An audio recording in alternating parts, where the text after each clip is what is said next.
Yeah. I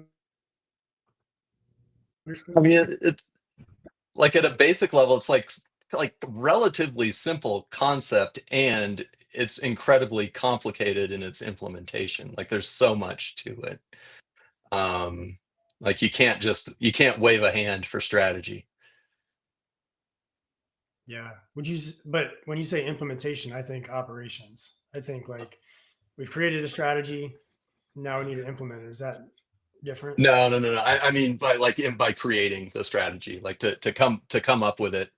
You know, like you can set the I think probably the vision or this like strategic intent, I think is a term that's used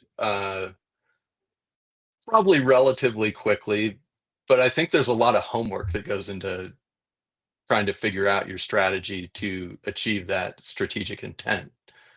And then obviously the implementation of the things that you're doing day to day to, you know, to enact that strategy or carry it out. But I like by implementation, I mean like actually like coming up with what is the strategy takes quite a bit of homework, I think. Yeah. It takes years, I guess, because we're still working on it. How are we doing on our live? Are we there yet? Yeah, Right? I'm like hitting refresh on old Hmm. LinkedIn, and it says the event will start soon. Um, what is strategy starting soon? Okay. Well, Yeah, um, yeah. So like, I don't know if it kind of lags behind a few minutes, uh, but yeah, it'll start maybe it with like whenever we went live, it'll start that conversation then. But it seems odd that you could schedule something and then it doesn't start when you scheduled it. Seems weird. yeah. What's LinkedIn strategy here? Okay. Well, we're live on YouTube and maybe on LinkedIn. Um, let's hop in because I'm fascinated by this topic of strategy. Like you say, it's seems really simple, but it's critical to business outcomes. It's critical to life outcomes. I joke my 6 year old has all kinds of strategies on how to get ice cream when I don't want to give it to her and things like that. It's critical all over the place. So let's do it. Why do you think it's important, Tyler? Yeah, well, like it's the framework for getting to where you want to go. It's you know, it's not the exact steps you're going to take, but it's the approach that you're going to use. I mean, I guess I'm kind of diving into definition here, but the one I like it's your integrated approach that connects where you are today with the future you want to create. You know, there's a lot that goes into that. That's a super simplistic definition that my strategy professor would probably beam me over the head for saying, but yeah, it gets you where you want to go. Like otherwise, like Yeah. what are you're just kind of faffing about. I love that you said faffing. It's such a good word. I want to bring it more into my life. Yeah, I agree. I think you can make it very complex. If you're running a $100 million organization, you certainly should make it very complex. But we make it too complex and we dumb it down. We say, oh, strategic planning, strategic marketing, strategic leadership, strategic. Just try to make things sound sexier by saying strategic, which maybe means you're considering the future or something like that. I like the definition of an approach to get to a desired outcome in the future. I think approach, like we use plan a lot. It could be a plan, but it's really an approach. It's like how are you going to go about this thing? If you want to get into really good shape, what's your approach? What's your strategy? If you want to drive revenue for your company, what's your approach? What's your strategy? So I think we're on the same page there. I think the hard part is like there are lots of other moving pieces like competitors and things that I'm sure they do. If it's this is strategy, this is quality strategy. What do you think? Yeah, so you were breaking up there a little bit. I didn't catch everything after strategy to get in shape and business strategy. Yeah. So what do you think about? all of the other forces that impacts how we define strategy. Like we're saying, hey, it's a simple concept. This is your approach, analysis, what your competitors are doing, how you box them out. Like all these other things have to be in your mind as you're creating an approach. But if you put all of those things that could impact the strategy into the definition, you get, competitive strategy by Michael Porter, which is dense and hard to read through if you're trying to figure out your strategy. Yeah, that is a thick book. Yeah, it's funny, but in the lecture, my professor was giving him a hard time for writing such a dense book. But the yeah, so I mean, like Porter, has this like five forces that's talking about bargaining power of suppliers, threat of new entrants, threat of substitutes, things like that, where it's like really like rivalry and competition focused. Um, hey, let's like simplify it back to that example you used of hey, I want to get in shape. My vision, the future vision of myself is I want to be in shape.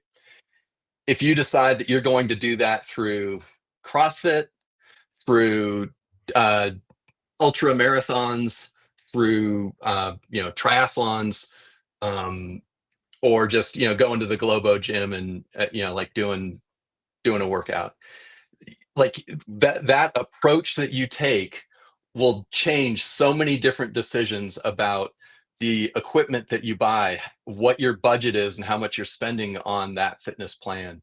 Um, who's going to be along with you on the ride. Like if you decide that you're going to do triathlons, there's going to be a segment of the population that isn't going to come along with you. So I think that's a big part of it. And like all those things aren't part of the definition of strategy, but they have to be considered when you're developing your strategy. Is like, hey, if I decide to go this way into this market, I'm cutting out necessarily all of this other market potential.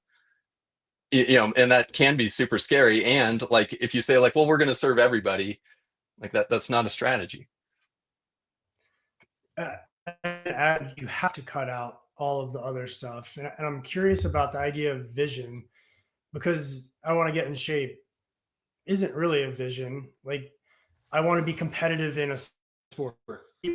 When I want to look great. While I try to find a potential partner. There are all kinds of different reasons you might want to get into shape, and those reasons themselves, be they vision or strategic intent, kind of drive you in a certain way. Like if you want to look great to find a potential on a dating app, you might calories. You lose. You want to stay in shape to climb mountains. Climb mountains, weight. Mountains, you might not lose a lot of weight because you pack on a lot of muscle and get really strong. So how do you deconflict this? Often I've heard like, oh, strategy is your vision. I don't think so. I think they're totally separate, but they're completely intertwined. How do you think Yeah, about I that? think that's a great point, that like depending on how specific your vision is, and I think a lot of folks would say that maybe there's like a calibration. I mean, like if you get too specific, it's like, well, now we're talking KPIs or something like that. But if it's like, yeah, I want to lose 30 pounds so I fit into my, the tux that I wore at my wedding, or whatever it is. Um, It's a great question. if depending on what that depending on what that vision is, may very well drive your strategy or exclude some some strategies. It's like, hey, if I want to run a like a 40-minute 10K, like that's my vision, is in the future I am a person who runs a 40-minute 10K. Like that's probably, you're probably going to cut out a lot of different options, and then your strategy becomes like high mileage volume or cross training, or yeah, like I'm just going to do a lot of tempo work or something like that there, so that like it can get even more refined. But you're right, the specificity of your vision can drive your strategy. And I think it should. There's misalignment there if you're like, yeah, I want, like you said, I want to do this, but I'm doing this other thing instead that's going to lead me in a different direction. You're misaligned. For me potentially, but the more granular you can get your vision, the more your strategy.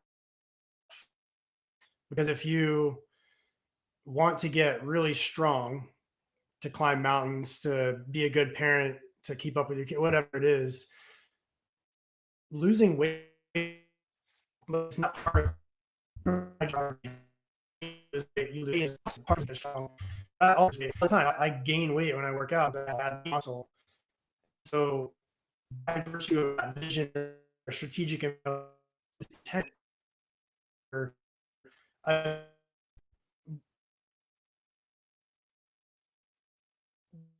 distances all the Yeah. time because I'll get running, but not doing things that require strength. If I want to run a marathon, I'm probably not going to do a lot. It won't help me. So all my is formed by the virtue of Yeah, and that, like I think there's probably some balance in there. Geez, like the um and there's a great article, like, can you say what your strategy is? It's kind of like one of the foundational ones from HBR, but they're using the example of Edward Jones financial services company, and their strategy was super specific. I'm pulling it up here right now. um and I read that, I was like, well, that doesn't feel like a strategy, but it was their approach for how we're going to win. Doggone it, where's the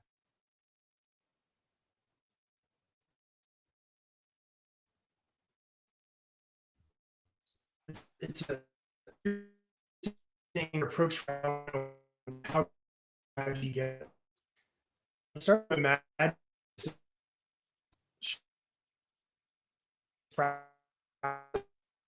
a strategy. Like this is Edward Jones is really a specific strategy becomes operations, and then strategic leaders, executive leaders are then looking for the next strategy. Like what's the market doing? What are our competitors doing?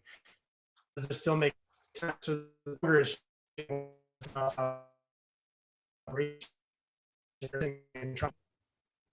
I'm curious if you found it there.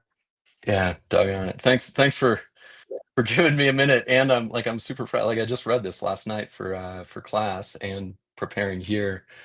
But like, okay, here we go. Their strategy statement: to grow 17,000, this is a 2008 article, to grow 17,000 financial advisors by 2012 by offering trusted and convenient face-to-face financial advice to conservative individual investors who delegate their financial decisions through a national network of one financial advisor offices. I mean, that's like pretty dang specific. And the thing I love about it is it cuts out so much that it's like, no, we're not even thinking about that. Like we're not getting large offices because we have like one advisor in each office. Um, we're not going after folks that are buying a bunch of, well, there wasn't a bunch of crypto back in 2012, but that are exploring crypto because we're looking for conservative investors. We're not looking for folks that are trying to DIY something because we're looking for folks that are like, hey, I'm ready to delegate this. I want to hand it off. Be conservative. Go. Um, and like another thing I like about it is it's a little bit time bound too. And that's an important part of strategy, is it's not just like set it and forget it. You have to continually reevaluate, like, are we on track? And rather than just like, oh, like, yeah, we got our strategy, we're off to the races now. You got to continually be reevaluating.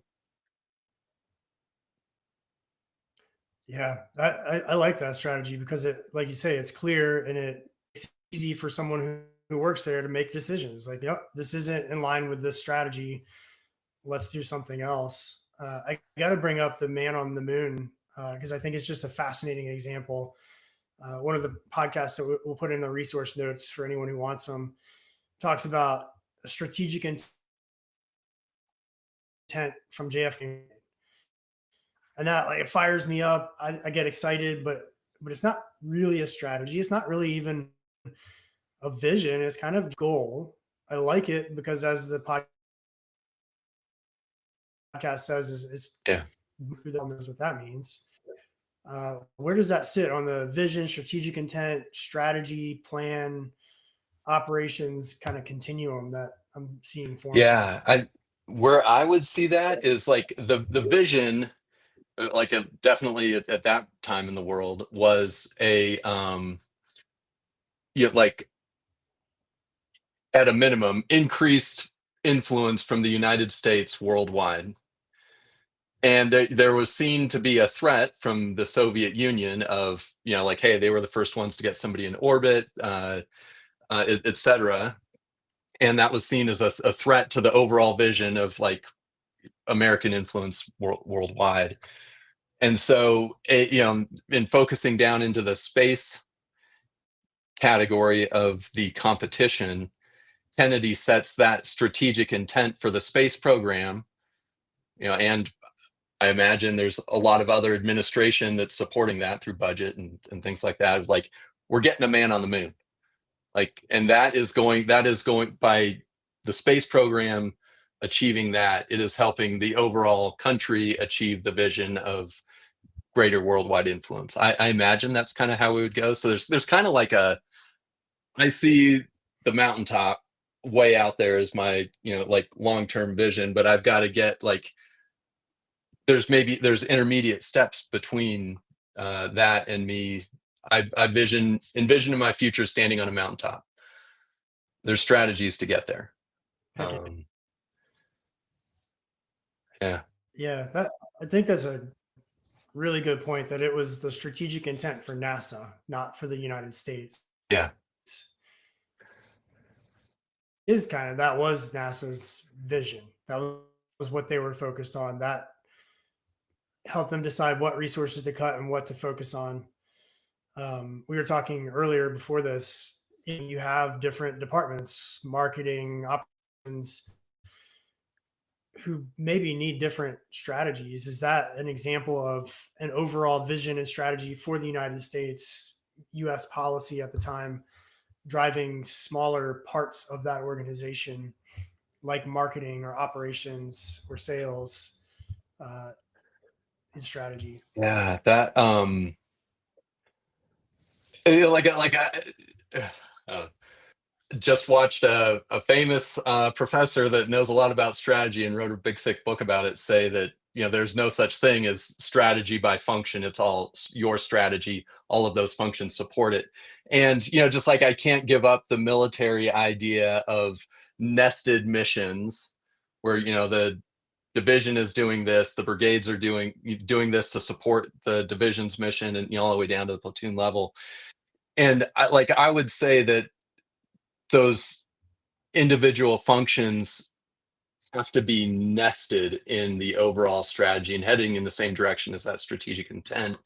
And for example, like NASA, like, hey, get a man on the moon. So if somebody's trying to figure out how to make like a space a spaceship that can go underwater and take off as a rocket, it's like, no, like what are you even doing? You like get back in alignment with the vision of like, we're putting somebody on the moon. So the engineers, like whatever strategy they have for figuring out engineering to get somebody on the moon, all the data analysts that are analyzing the stuff that the engineers are coming up with, they've got to be in alignment. There's actually a great movie that I think kind of illustrates it pretty well. Hidden Figures talks about the role that African American women played in NASA during the race to the moon. But it showed like how, like inside of NASA, how folks were being moved around to support the vision of getting somebody on the moon instead of looking at other projects. Yeah, that's even the motivational anecdote of the janitor at NASA. What they say, well, I'm helping put a man on the moon. Yeah. Just driving that down, which makes me think. We talked a little bit about culture too. That is culture. This hyper focus. The janitor in a NASA building says, "I'm helping put a man on the moon." How important is it? Is culture critical? Is it a joke? Like, what do you think? For different Yeah, things. I like and this is new to me recently, but I like the phrase that culture is an enabler, and like you've used the phrase like culture is the water that strategy swims in. And if you like, I think just like you can set and drive a strategy, you can set and drive a culture. But they have to be integrated. You know, if the culture is like um, isn't aligned, then you're not going to be able to achieve your strategy. Like if the culture is, hey, we FedEx, like, hey, we deliver stuff on time. We pick it up on, if we say we're going to pick it up, we pick it up on time. That's the culture that drives everybody's actions, but that reinforces their strategy of being, a leading delivery service, logistics service, by being on time.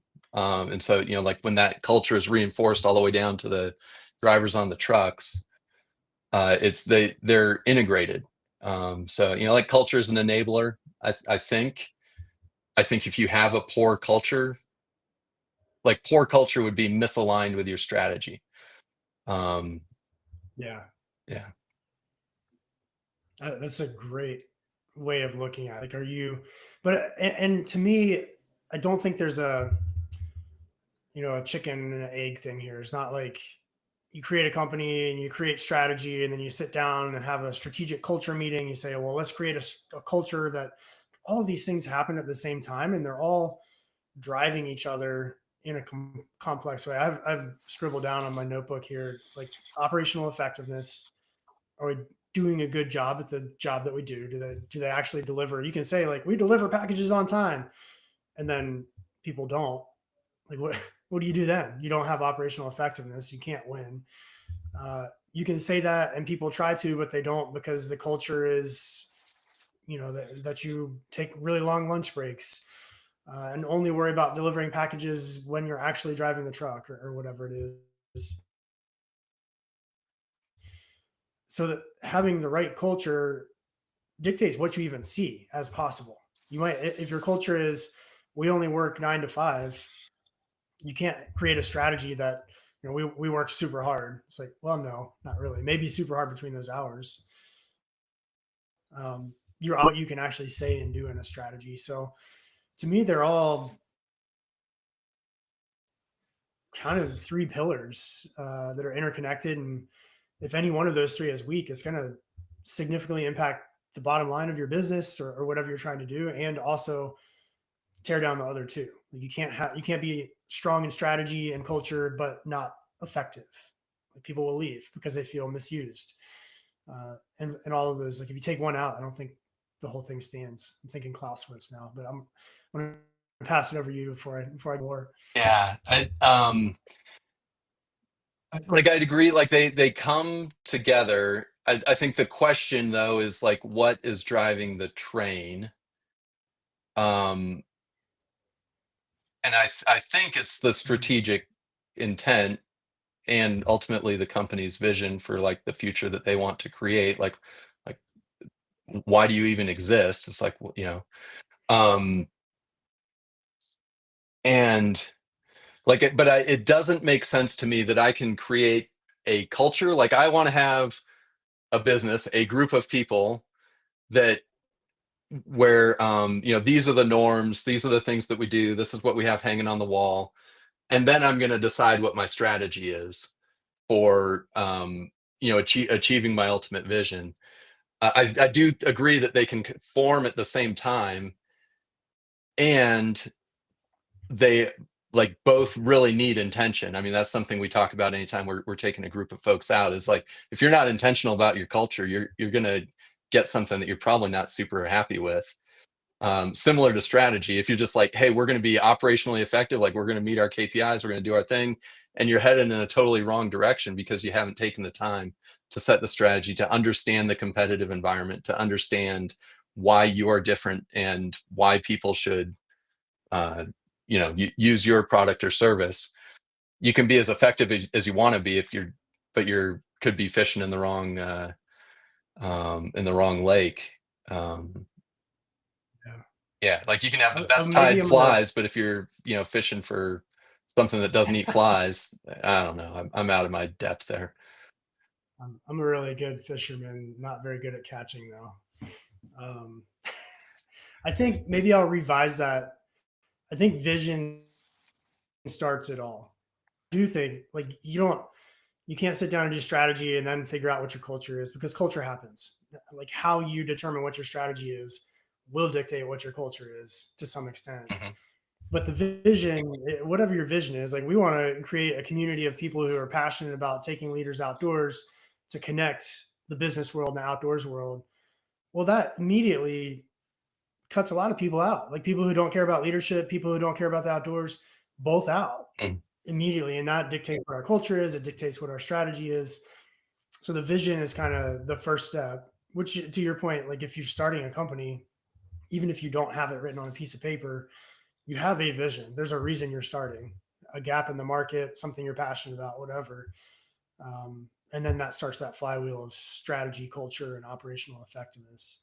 Yeah. Uh, I'll give you a last word or thought on that, and then we should share resources and pick this back up probably next week. Yeah, I really think this is one that, I mean, shoot, I mean, like, you're teaching a course on this, I'm taking a course on this, both at the graduate level. I mean, this isn't something that we're probably gonna solve in 30 minutes, but, yeah, it to me, this keeps coming back to integrated is the word, and, something that, like I read recently is like, if a decision doesn't impact, like multiple other parts of either your business or your competitive landscape, then it's probably not strategic. But the greater the degree that it starts to impact, other elements of the organization, your competitors, your customers, and things like that, it increases in its strategic level in terms of how much thought you need to put into what approach are we going to take here. Because you can have important decisions that aren't necessarily strategic, but most strategic decisions are very important. Um, so it's that integrated nature of it. Yeah.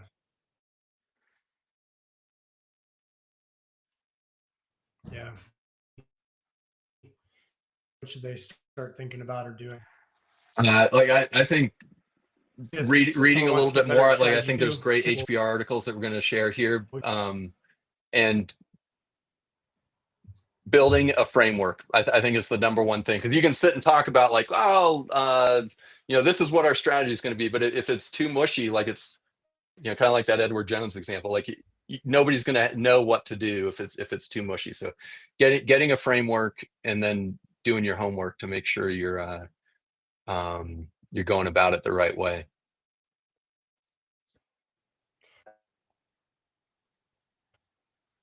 Yeah, coming up with some keywords from coach me right now. That's Mm, something else happens. It boxes our competitors out. It opens up new key resources and events down the stream for us. But you're thinking about what's the impact of this in the future. That strategic. So that X happens. Maybe probably we'll talk about the idea of emergency, then talk, and then thought.